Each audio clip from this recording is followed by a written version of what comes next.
Hey, it's Lynn Galadner, and this is the Make Meaning podcast.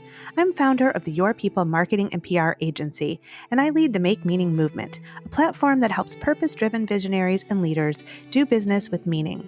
On this podcast, you'll hear stories of how people dare to take chances to live the life they want, with meaningful work and purposeful days. There are many ways to fill your life with meaning. Join us at makemeaning.org to learn more. Now, on to the show.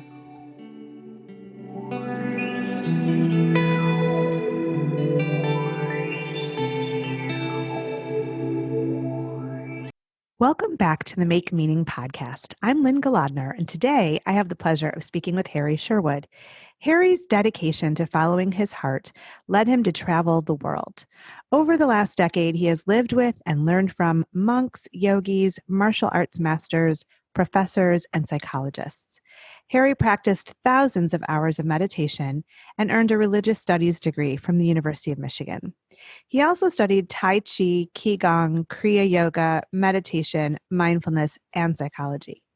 And he took part in shamanic and tribal ceremonies, as well as plant medicine and funeral rituals all over the world.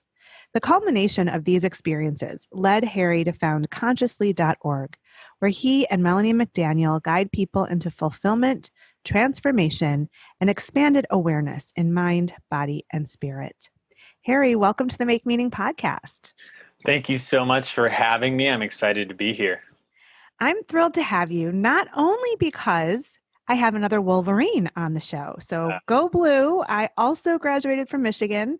And I love it. I love it. Yep. Thrilled to have somebody else from U of M here. So thank you. Okay. So now that we have that out of the way, I'd love to hear about your journeys. Tell me how you ended up studying and living with monks. You know, it really came out of this inner calling to go on some sort of quest. And that was mixed with also feeling suffocated by the life I was living. You know, I felt like I was in college, I was a high school football coach, I was partying on the weekends, and my life wasn't serving me. Mm-hmm. And I started to feel suffocated. I started to feel like I was wasting my time. But I also had this inner calling to go on an adventure, to live my life to the fullest. Mm-hmm. And so I decided to do that. And first stop was in China, studying Tai Chi and Qigong with martial arts masters and monks. And the second stop was living with yogis and monks in the States. Mm-hmm. And it was wonderful. It was challenging. It was all sorts of different things, but I am so happy that I took that step. I took that leap.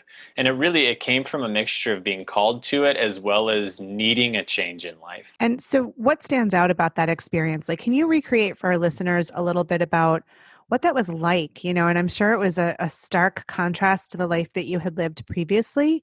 And so were there adjustments? Was there discomfort? Like, tell us a little bit about that. Yeah. So there are several experiences I could cite along the way. I have lived with monks, like I said, in China as well as in the States. I lived with the monks in the States on two different occasions, about 3.5 years apart. And so, each experience was different. Each experience, I was different.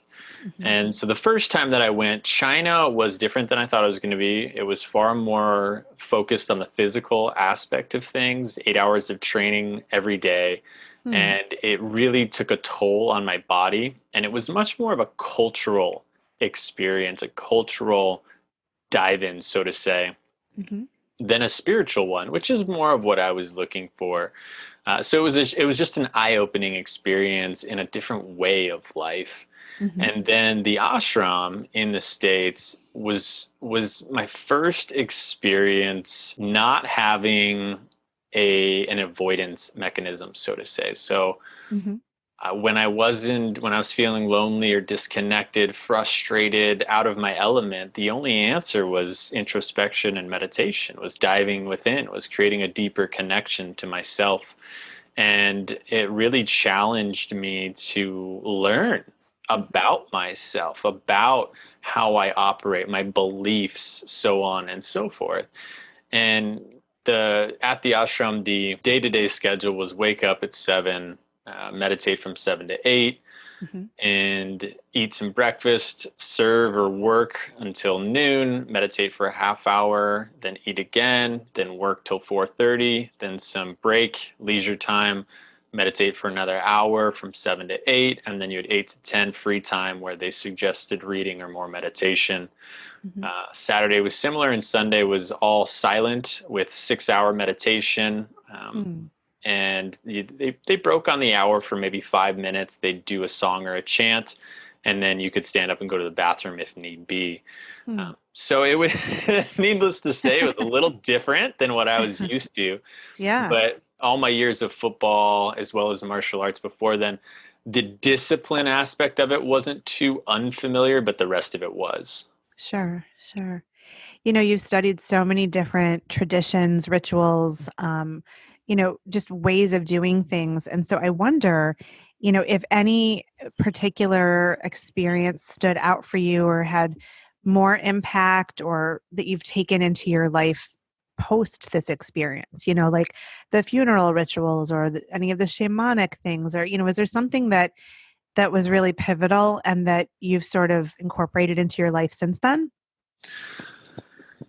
I'm often asked that, and it's hard to cite one thing because I feel like over time, if I hadn't learned meditation in the way that I did, and then go to China, and then go to the ashram, and then go to school, and then go to Ghana and Indonesia, and then go to back to the ashram, and then start to make my way into the shamanic things, each one built on the last one. I Mhm. created a foundation and I started to see a different way of life. I started to make life changes and integrate those new ways of life. Some of it lasted, some of it didn't.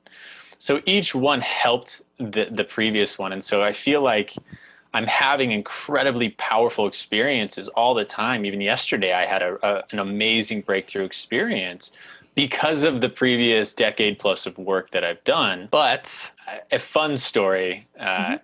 that really opened my awareness was my first time at the ashram. I had read, and they talk a lot about this state of self realization, and it's really an equivalent of something akin to what most people might label as enlightenment, Mhm. where there is a literal shift of consciousness where our everyday waking consciousness is expanded Hmm. and expanded beyond our individual self. So, me as Harry, as this human body, and all the social identities and other aspects that come along with it, Mhm. that where that ends, basically where my skin is, Mhm. um, and where my environment begins to blur, and they actually begin to unite. Hmm. And yoga in the ancient teachings actually means yoke or union. And so Mhm. the entire idea is to create this union of consciousness with myself and other, with myself and universe. Mhm. Um, so I'd heard the concept, I've read about it, I was excited about it, but I didn't have any experiences to really say, oh, that's what that was, until one day I came out of a 90-minute meditation and I was heading up to the place where we ate, and I was walking up this little grassy hill, Mhm. and there was this ringing coming from inside of my head, and it Hmm. sounded something akin to, if you've ever heard like a Tibetan singing bowl or a Yeah. gong that's Yeah. just wah, Yep. and it was in the center of my head. And I didn't think it very strange, but it started to get louder and it started to expand. And when it passed my skull and went outward, it started to merge, and it had this Hmm. very deep magnetic presence. Hmm. And so I stopped and I tried to take a couple more steps, but I felt like I had moon boots on, like I had gravity boots on. And Yeah. my feet were being pulled into the ground. Oh my gosh. And so I took two or three more steps and I just said, all right, whatever's happening. At this point, I'd been trained enough to surrender and say, okay, let's just experience whatever's about to happen. Yeah. And as I just let go, as I just surrendered, the that energetic resonance just shot out, and it merged with, as far as the eye could see, with everything. Hmm. And I opened my eyes back up, and it was like those Claritin Clear commercials where it's all like fuzzy, but then it's all new and vibrant. Uh-huh. And I was looking at the hues of the green of the grass and the blue sky and the dirt and the trees, as if I had was seeing it anew for the first time. Hmm. And every breath I took, I was connected with the grass and the sky. I was myself and my environment were no longer two things. Hmm. And every breath I took, the grass breathed with me. And the grass wasn't just this grass, it was life itself, full of energy and life force. And there was this merger that took place. And it only lasted maybe 3 or 4 minutes, but it left me in a deep awe. And once it was done, I went up and ate my food, and I was in this awe the rest of the day. And it was the first time I ever had that experience that challenged my previous way of living to Hmm. the point of, wow, other states of consciousness are as real as my original state. If not, somehow it felt more real, it felt more alive, it felt much more connected.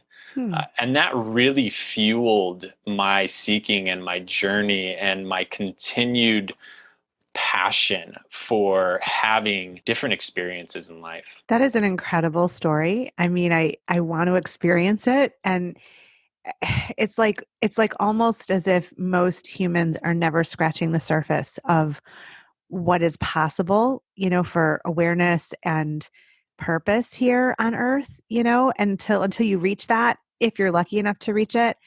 I remember I was trained in the mindfulness meditation method. And when I started meditating a number of years ago on a really regular, consistent basis, and everybody had talked about the vibration, and I'm like, what are they talking about? And I remember we were on vacation at the beach in Delaware. And so I always started my day with meditation, and there were tons of people in the house. So, my husband was still sleeping, and I just sat up in bed and I'm like, I'll just meditate here without disturbing anybody. And it felt like the bed was shaking, and I'm like, oh no, I don't want to wake him up. And so like I went out on the porch and I, continued my meditation. And then all of a sudden, like the chair I was in was shaking. And I'm like, is this what they're talking about? Like it Mm. was, I mean, he didn't budge. So I'm sure the bed was not shaking. I'm sure it was my vibration. But it's like scary, but awe-inspiring, like you said. I mean, it's just, and mine was like a fraction of what you just described. So that's incredible, just incredible. Yeah, and I love your experience and your description of it. And there are several different types of, we could call them spiritual experiences, Hmm. ranging from vibrational frequency to expansion to deep levels of joy or peace or bliss and so on and so forth. There are literally hundreds that we could name, and Hmm. they all come in different shapes and sizes, and each one, as you were saying, it teaches us something different about life and about ourselves. And it's that self exploration that I think leads us to be able to experience these things. Yeah, it's incredible. So, of course, it's a great opportunity to ask you about consciously.org. And I want to know a little bit about it. So, tell me what it is, how it came to be, and, for our listeners, who's this for? How can they get involved? Just tell me that story. Yeah. So I guess I'll just continue on with my general story because it leads right into that. Perfect. So I guess just a brief overview is in 2010, went to China. In 2011, I went to the ashram for the first half of the year. The second half of the year, I landed in Michigan to do my religious studies degree over the Hmm. next 2 more years. And then I also went to Ghana and Indonesia. Then in 2014, I went back to the ashram for another 5 months. And so that 4, 5 years were really, those were the journey. Those were a very just exploring who I am and what I'm actually passionate about. Hmm. And then I came back to California and I met my partner in life, partner in business, Melanie McDaniel. And Hmm. she had come to this exploration in a very different way. She had a very traumatic past and a very traumatic childhood. And so she had been in and out of Western therapy for over a decade. And it wasn't until she found holistic approaches that she really started to gain traction in her healing. Hmm. And so we came together. I learned from her, she learned from me. And not long after that, I started teaching meditation. Hmm. I got back into sports performance coaching. As I said, I was a high school football coach beforehand, and I started Hmm. coaching CrossFit. And Hmm. along that way, I really dove deeper into nutritional coaching. The monks where I lived were all vegetarians, so I wanted to learn how to do it in a way that was really empowering as well as healthy. Mm-hmm. And I wound up coming across plant-based, so 100% plants, not just no meat. And that became something we applied. And so over time, we just naturally, she started supporting people in trauma and trauma work. I started teaching meditation and the sports performance and the nutrition. Mm-hmm. But we were also working on the side. We were salespeople, did some real estate for a few years, and it was our passion and the way we lived our life, but it wasn't our full-time career quite at that point. And then a few years ago, we decided to go all in and say, you know what, this is where we really, our passion lies. This is really where we seem to be helping a lot of people. Let's do this. Let's go all Mm-hmm. in. And so we created Consciously, and Consciously is about holistic living. And Mm-hmm. our perspective is that we are made of physical, mental, emotional, and spiritual aspects. And if one of those is out of alignment or not doing well in our lives, it does affect the rest of us. Mm-hmm. And so we typically, the four main things we work with are meditation, plant-based nutrition, emotional release, and life coaching. Mm-hmm. And we bring those together to help guide people towards an expansive life, a passionate life, a healthy life, and something that they wake up and they're excited about, not just trudging through the trenches of life, so to say. Mm-hmm. And just, naturally along the way as well, I got involved in a 2-year mastermind group around life coaching. That's where I learned that. Mm-hmm. We also got involved with plant medicine to the point where Melanie has, for over a year now, has been being trained in to be a medicine space holder. Mm-hmm. Most people might call this being trained in to be a shaman. It's not necessarily the word that she likes to use, but that has its own list of fascinating tales as well. So we really approach this from different cultural angles, different health perspectives, and we do everything we can to help people along, whether that's working with them one-on-one for 6 months or more, Mm-hmm. or in our meditation groups in the morning. We meet every morning on Zoom Mm-hmm. in a group meditation for a half hour. We have a master soul group where we teach spiritual meditation and try to bring them to these expansive experiences we talked about. So we have different avenues of working with people, and it's really dependent on where are you, what are you looking for, and what is it you believe we can help you with, and then we come together and try to put something together there. That's amazing. So there's a lot to unpack there, and I'd like to spend a little time, looking at each of these aspects. So, I mean, because they're big, meditation is big, and it's something we could do a whole episode on.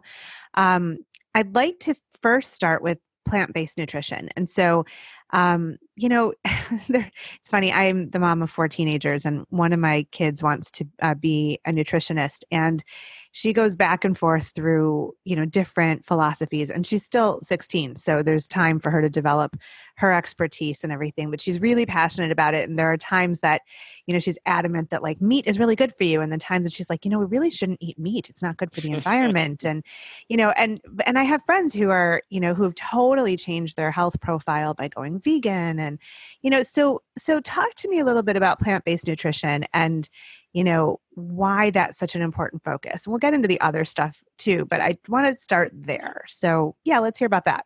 Yeah, absolutely. It's impactful for me on every level. Like your daughter was saying, the animal agriculture industry is one of the largest negative impacts we have on our environment today, whether Mm-hmm. that's CO2 emissions or that's creating, it's called desertification Mm-hmm. of the land, on the amount of water and resources that go towards it. Mm-hmm. So becoming vegan, number one, is actually one of the most impactful choices we can make to Mm-hmm. be an environmentalist, actually. Hmm. So for people who are interested in that, obviously that is a very big draw for them. Mm-hmm. There's humanitarian aspects of things. There's a lot of different angles, but the nutritional aspect is what a lot of people are interested in because they want to, as much as they want to make a choice that is maybe ethical or a conscious decision, they want to know that they're not going to personally, physically suffer for it as Mm-hmm. well. Sure. And it's interesting as the more I've delved into the nutritional science of things, you can do plant-based or vegan, right? Mm-hmm. But you can also be a junk food vegan. Oh, for So sure. The amounts of sugar you can consume as a vegan is like, it's crazy. Absolutely. And so it's learning how to do it correctly. And that's learning how to balance the five main groups within veganism and plant-based foods, which is number one is nuts and seeds. Mm-hmm. Number two is fruits. Number three is vegetables. Number four is whole grains. And number five is legumes, which are your beans and your lentils. Mm-hmm. And it's finding out within those parameters what works best for you. We're also big on intuitive eating. So if Mm-hmm. you eat something like quinoa and your stomach hates it, and you say, okay, well maybe that was just the first try, but you've given it a three weeks or 4 weeks try, and you are not doing well. That's Mm-hmm. okay. Move on. Mm-hmm. And you want to feel good after a meal. People who say, oh, I'm going into my food coma, it's actually telling them something. That means that your stomach lining and your gut's most likely inflamed from the food that you're eating, and that your body's having to amass an excessive amount of energy in order to digest what you just put in your body. So Mm-hmm. if you're not feeling good after a meal, that's Mm-hmm. actually something to pay attention to. Yeah. Um, and then just getting a good balance of everything that I talked about can lead to it's amazing actually how much phytonutrients are in Mm-hmm. everything I just talked about. And phytonutrients it means plant nutrients, Okay. and they act within plants as the guardians. So if a Mm-hmm. plant that has, say, spinach that has certain phytonutrients gets some sort of disease or something, a toxin that comes in and wants to destroy the plant, these phytonutrients acts as a defense mechanism, Mm-hmm. and it gets rid of detoxin within the plant. And amazingly, what studies have shown is that they do the same thing to our bodies. Mm-hmm. So when you're ingesting a high level of plant-based foods, Mm-hmm. you're actually consistently detoxing yourself of all these very harmful things that we ingest without possibly knowing it, from processed foods, from our environment, from type of water or other liquids we're ingesting, so on and Mm-hmm. so forth. And so it's a very, very healthy choice within that. There's Mm-hmm. a lot of anti-inflammatory processes or aspects within plant-based nutrition. I would just say the other thing that I'm sure a lot of people question is the protein. And are you going to get enough protein on being plant-based? And the answer is yeah. Once again, if you do it correctly, there's Mm-hmm. two different things about the protein. Number one is that the current idea around how much protein we need as an average person, it's really not as high as other people might think. Protein's really become protein is king Mm-hmm. mentality, especially in the West. Mm-hmm. But there's plenty of protein in the foods if you get a well-balanced diet and plant-based nutrition, even if you're an athlete. Yeah. Uh, and it's just making sure, and honestly, this is without protein powder. You can do plant-based Hmm. protein powders as well, but even without it, you can get plenty if you're getting your nuts and your seeds, your legumes, your whole grains, Mm-hmm. even your vegetables, you're getting some in the fruits as well. So, and the other interesting fact about protein is all the amino acids that make up the protein chains originally come from plants. And so Hmm. the protein that people are getting from animals is actually, they're originally getting it from the plant. So it's a secondary Sure. Sure. source versus a primary source. And Interesting. so it's easier to go directly to the source because you don't have to, there's not a degradation Yeah. uh, of the source that you're getting the protein from. So It's interesting because I mean I've traveled extensively and I've been to places where vegetarianism is the cuisine. I've been to India, I've been to Bali, I've been to other places, and you're never lacking. I mean, like there's plenty to eat, and it can be delicious. And I feel like so many barriers have to do with knowledge and just knowing recipes and how to season things and what herbs and spices to use. And, because we live in such a consumer culture that we want to just grab something fast. And the only thing you can grab fast, unless you're just grabbing, a fruit or a vegetable or whatever, are processed foods. I mean, that's really, or fast food or something that somebody else is preparing for you. And so I feel like there needs to be some empowerment and knowledge in order to ease into a plant-based nutrition lifestyle, right? yeah, and it's funny you say that because we typically tell people that most vegans are probably more knowledgeable around nutrition than the average American Hmm. for that exact purpose. You need to go into it eyes wide open. You need to do your nutritional research and read the books around it, and there are several of them nowadays, and really understand how to do this well, which honestly most people don't in general. So a lot of people are deficient in this way or that, which is why we're seeing I almost said pandemic because of everything that's going on, but an epidemic of health worldwide, whether that's diabetes, obesity, heart disease, so on and so forth.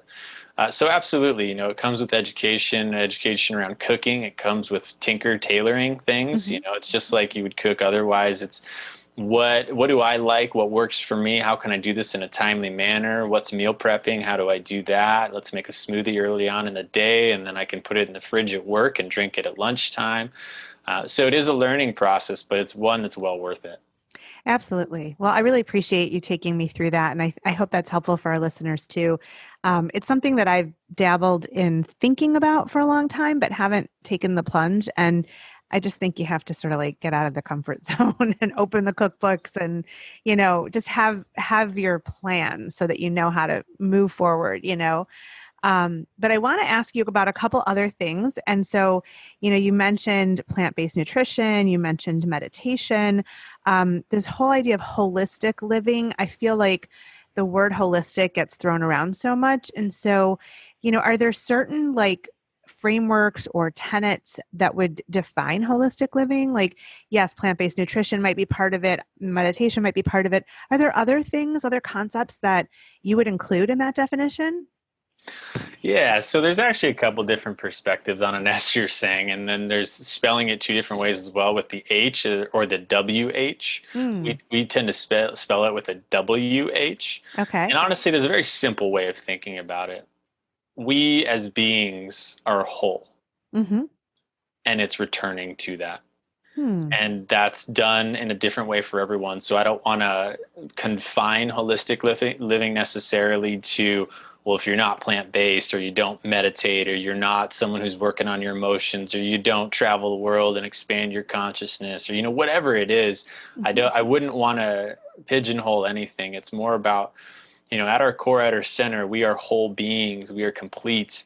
But along the way, whether it's the programming from our childhood or it's society or it's certain choices we've made or it's certain, nutritional habits we've picked up along the way, a lot of us tend to begin to operate from maybe a place of lack, maybe a Mm-hmm. place of unworthiness, maybe a place of um, non-acceptance, whatever it may be. And, as a result, our health starts to degrade, our relationships might degrade, some aspect of life we're not necessarily at peace with. And so it can be as simple as thinking about it as, am I genuinely, when I take a true look in the mirror, am I genuinely in love and accepting of the person that's looking back at me?